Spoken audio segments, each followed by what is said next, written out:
Hello everyone, it's your friendly neighborhood infectious disease guy, Rajeev Fernando, here with another update on COVID-19. We're going to be answering a lot of questions. I've had more than 170 questions off late about the COVID vaccine. We'll hit some of the highlights. And firstly, I just want to tell you on Mask Up Earth, these are some of our new masks. The love with the Biden E, and we're all counting down, of course, to January 20th as a sign of new democracy in this country. So let's keep going. What's up with the new strain? Now, we do know the new strain is anywhere between 10 to 56% more infectious. We're seeing in the UK, another strain, similar strain coming out of South Africa as well. It's been identified in 33 countries and is predicted it's in the US as well. One of the things I think is it's definitely prevalent in California, which we're seeing a rise of cases. I think at this point, it's not about waves, second wave, third wave, fourth wave. It's just, I don't think we're in the waves situation anymore. It's just a lot of infections. How bad is it in LA?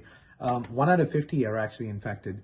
And EMS is actually now instructed to say, well, if you feel the patient is really sick with a low survival rate, to just let them die in the field. Very worrisome. Hospitals are running out of oxygen. Big problems for LA. So let's focus on that and keep watching that very closely.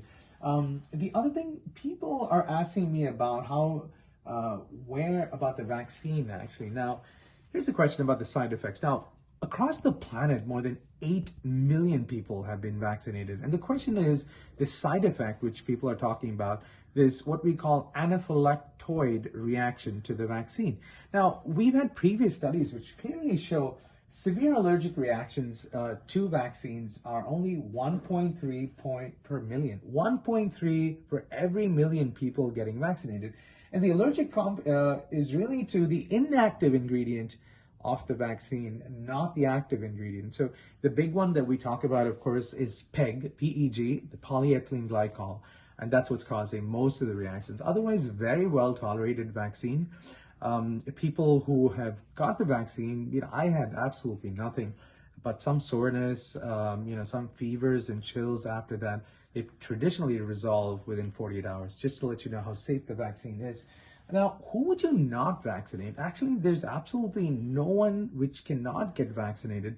The only person I feel that should not get vaccinated is if you've shown a severe reaction to the first dose. I obviously would hold off, or I would say defer on the second dose for now.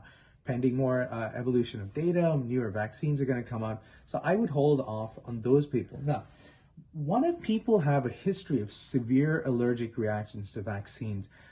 People who also have, the vaccine over here. So these people, I would actually recommend still getting the vaccine, but carrying an epinephrine pen with them. And I think these are the people who have this history. They should be watched for at least 30 minutes. 30 minutes for sure, and then we can follow up on this and move from there. In addition to this, remember, I've mentioned this before, monitor for 30 minutes. And the other question I've been getting is, do we think it's going to be a yearly COVID-19 vaccine?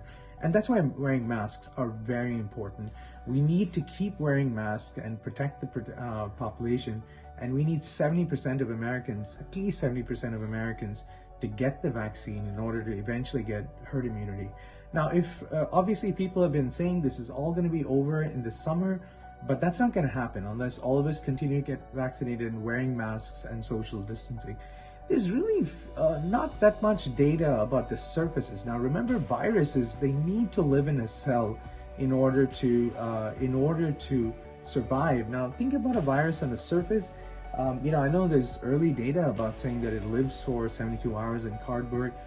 I think we need more data. Until that happens, we should continue, hand hygiene, things like that, sanitizer. But let's also think about the situation at some point where, using too much of sanitizer, they can be toxic as well. They can be breathed on. So there's a lot that needs to be defined on that field. So stay tuned. For now, continue to sanitize. But the single most effective thing is wearing a mask. And also you can go to maskupearth.org and order it. Just tell us where you need, why you need a mask. Why, of course we know why, but tell us where you want it to be shipped and we'll send it to you absolutely free of cost. Sending it around the world, We've been in about 29 countries and about 27,000 masks all over the world for free, absolutely free. We'll even pay for the shipping as well. The last thing I want to move on to is about the yearly vaccine, which I mentioned. So COVID-19 is not as fragile as the influenza virus. So these are the ones that predominantly mutate every year, and that's why you see a success rate sometimes as low as 35%. We don't know this year's figures, but that's why it's so low. But with a vaccine efficacy of 95%, we really have to see a lot of mutations in order for this to happen. I think it'll become endemic in the United States eventually, but no firm data on whether there's going to be a yearly COVID vaccine. Certainly a possibility, but remember, COVID-19 is much more durable than the influenza virus.